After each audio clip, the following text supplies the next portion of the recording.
When it comes to DNS services in 2025, two popular names are AdGuard DNS and Quad9.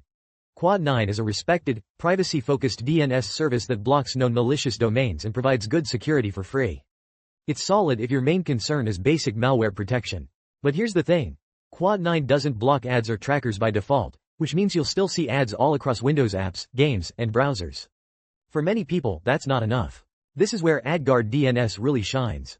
Unlike Quad9, AdGuard DNS is built specifically to block not only malware and phishing domains but also ads and trackers at the DNS level.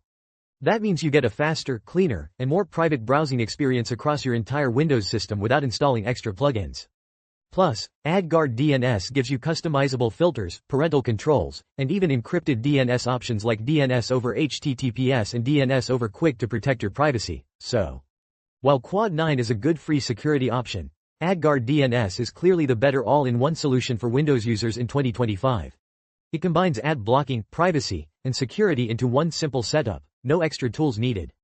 And the best part? If you use my special link in the description, you'll get an exclusive discount on AdGuard today. Don't settle for half the protection. Switch to AdGuard DNS and make your Windows experience ad-free, faster, and safer.